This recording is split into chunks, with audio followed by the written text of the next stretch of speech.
Hello and welcome to Jindabyne in New South Wales, the beautiful snowy mountains, the destination, the home for the first ever edition of LEtape Australia by the Tour de France. It's a chance for 3,500 people to ride with one of the sport's greats, Chris Froome, as he starts his campaign for next year's Tour de France. I caught up with him the day before the big ride got underway.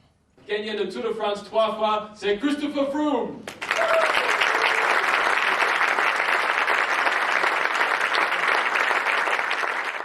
Chris, what do you think it is that's the appeal of an event like LEtape and mass participation events? I think it's the chance for your everyday amateur rider to be able to pin a race number on and to feel like a professional for the day, to go and experience what it's like for us lining up on a big race. LEtape Australia! Do you think people will be nervous before the start? I'm sure a lot of people will be nervous. A lot of people will struggle to sleep tonight. But that's all part of it. That's the excitement of being at a race like this, being at an event like this. Having spent a lot of your childhood in South Africa, it's a part of the world where these things are really popular. Did you do any yourself when you were coming into the sport?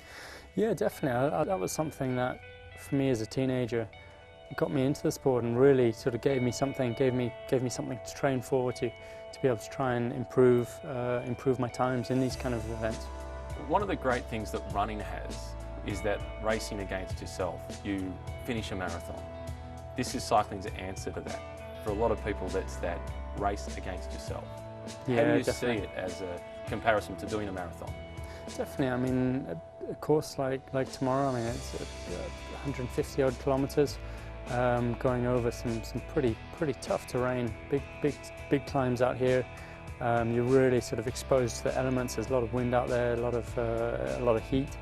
It's going to be a hard day out. I mean, just to finish tomorrow is going to be an achievement for a lot of people.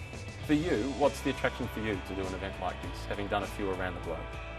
For me, I mean, it's really nice. Obviously, during our racing season, we're so focused, so dialed on everything we need to be doing for the actual race itself, and so focused on what we're up to that we don't really get a chance to be able to stop and have a chat to the amateur riders, to the fans, to the people who are out there supporting us. I don't know how he had the breath to do it, but Sagan did his first turn because he was the one who sort of initiated that move. He did the first big pulled off, and looked at me and went, "Froome, what you doing?" I just said, "Go!" For me, it's just a great opportunity, especially over here in Australia, to be able to connect with some of these hardcore fans who are awake until 2 o'clock in the morning watching us racing over in France and supporting us from over here. Now as last year's winner, he gets the point. When you reflect on this year's Tour de France, what's your personal highlight? For me, I think the most enjoyable moment of this year's tour must have been winning the stage down into Luchon. It sort of ended on a descent, and quite a fast descent, and I'd broken away and gone for it on my own on that descent, and it took me back to the reasons I fell in love with the sport. It felt as if I was a kid again, and just racing my mates down a mountain. It just felt like, well, see if you can catch me, off I go, and it was amazing. Did you have any moments of doubt at this year's tour? Yeah, certainly. I mean, up on the slopes of Mont Ventoux, for a long while there, I thought this could be very much my race over. But that's one of the unpredictable things about bike racing, is it just anything can happen. That moment of you riding down the Champs-Élysées in yellow with your teammates around you, take us there. What's it like? Yeah, absolutely, just incredible, all the emotions, massive feeling of accomplishment, of camaraderie between myself and my teammates, and what we've managed to conquer over the last 3 weeks of racing. So it's just such a special feeling. Christopher Froome, bravo à lui. Merci Anne Hidalgo, maire de Paris, d'avoir félicité le champion. What do you think of the course, and how does it compare to a mountain stage in the Tour de France? I'd say it's pretty similar to a stage in the Tour de France, just of how it's composed. I mean, this would definitely be classed as one of the more challenging mountain stages in the Tour. That we've got some pretty steep climbs out this way, and obviously with it being so warm out here as well, that makes it tough, and pretty much similar conditions that we'll face during the Tour de France in July. So you've had a chance to ride around the region. What do you make of the scenery? Yeah, I mean it's stunning out here. I mean you've got the backdrop of all the lakes, rivers, mountains. You've got snow up on the top. I mean I know we're in the snowies, but they're definitely living up to their name, and it's amazing to come out here and to experience that. It feels as if we could be out in the Alps in Europe at the moment. Along with Froome, the event director for ASO, Florent Melizo, is impressed with the Snowies region. The place is really amazing. You can find everything here. You have rivers, you have lakes, and you also have the mountains. So this is quite similar that the French Alps.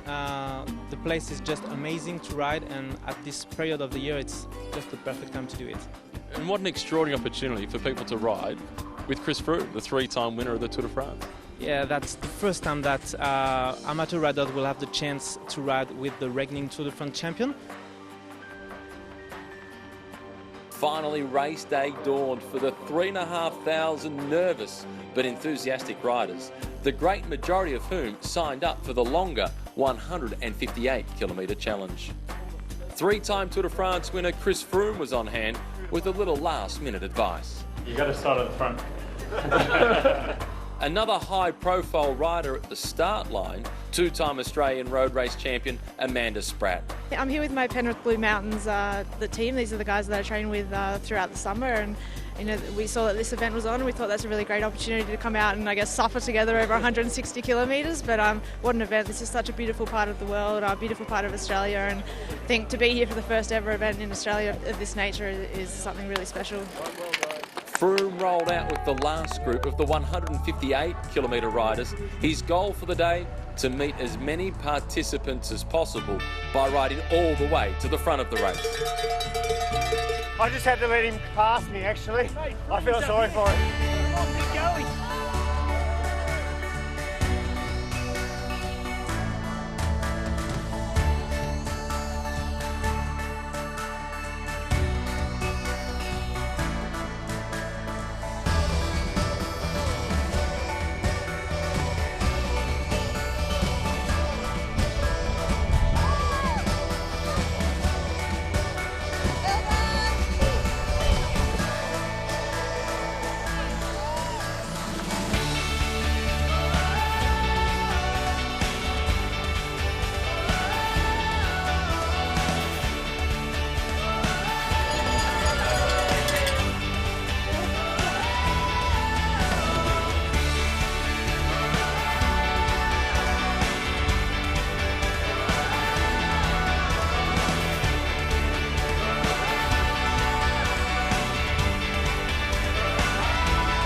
Awesome so far. The course is amazing, beautiful. Oh, it's the best ride. It's fantastic. It's an incredible course. The feared colder Bolocka proved tough for many, but the great sense of achievement at the summit was unmistakable.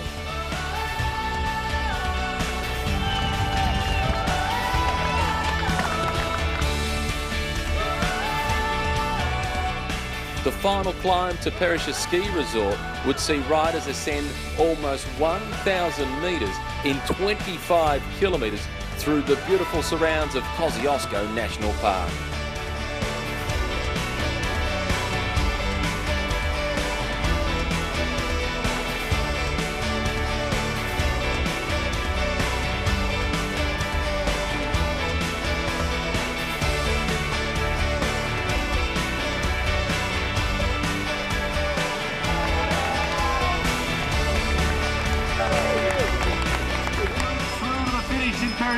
It is Chris Froome. That was just such an enjoyable day, and I really want to say thank you to everyone who came out and supported us out on the roads today, and everyone who took part. I think it was a great atmosphere out here. Yeah, I actually got on the back of Froome a couple of times, which was pretty cool. Got a selfie with him. We got to ride with Chris for a bit. He towed us, so that was, made the highlight of the whole trip. It was fantastic. It was a really great race. I really enjoyed it. Really well organised and great atmosphere. I really loved it. It was absolutely very challenging. I wasn't sure what to expect, and well rewarded with all the scenery. I mean, look, there's still snow. That's just incredible. I'll be coming again. It was great. 3 young riders were selected to accompany Froome for the day. One of them, Harrison Bailey, was the only one to have the legs to stay with the Tour de France winner all day and rolled through the finish tired but elated at the experience. Being able to get the gig to ride with Froome, it's a once in a lifetime opportunity. Just overwhelmed by it. He's just an incredible guy, and getting the opportunity to ride with a 3-time Tour de France champion, it's something that I'll never forget. There were lots of smiles across the finish line, some grimaces, but they turned into smiles later on. They've made it through the first ever edition of LEtape Australia by the Tour de France. Mark it in the diary for 2017. Bye for now.